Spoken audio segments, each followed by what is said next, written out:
Bitlis'in Hizan ilçesiyle Siirt'in Pervali ilçesini birbirine bağlayan Botan Çayı'ndayız. 450 metre uzunluğu, 120 metre yüksekliği ve iki köprü ayakları arasındaki 210 metre mesafeyle Türkiye'nin en büyük iki köprü arasındaki ayak arasındaki mesafe sahip Botan Köprüsü 1970'li yıllarda ihalesi yapılmış. O günden bugüne farklı zamanlarda, farklı aşamalardan geçerek 2019'un sonunda trafiğe açılması bekleniyor. Şu anda köprünün son aşamasına gelinmiş durumda.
Botan Köprüsü diye geçiyor.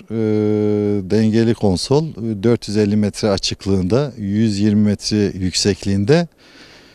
Son imalat aşamasına gelmiş bulunmaktayız. Dün itibariyle o kilit anosu da dökmüşüz.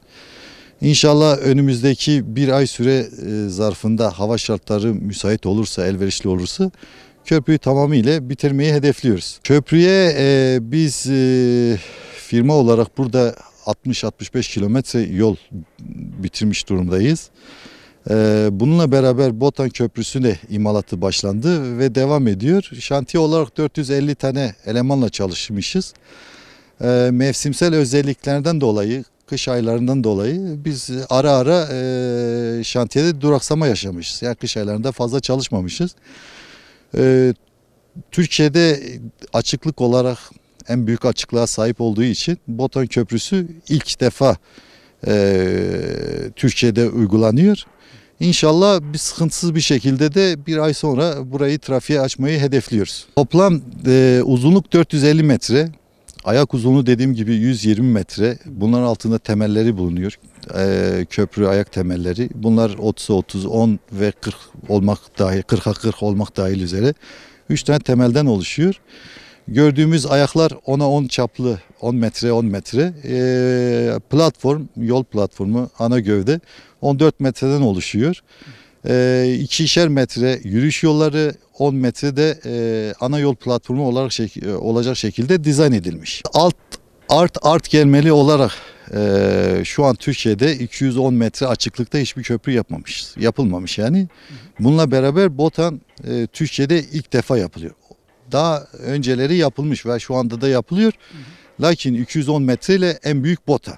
Onun için biz de diyoruz ki Botan Türkiye'nin en büyük açıklığa sahip köprüsüdür. Botan Köprüsü'ne 2015 yıllarında başlandı. Tabii projeleri daha 50 yıla önceye dayanıyor. Ama imalatı diyelim 2015 yılında başlandı. Şevlerin desteklenmesi, temellerin açılması, temellerin güçlendirmesi ve bu aşamaya gelmesi 2015 ile 2019.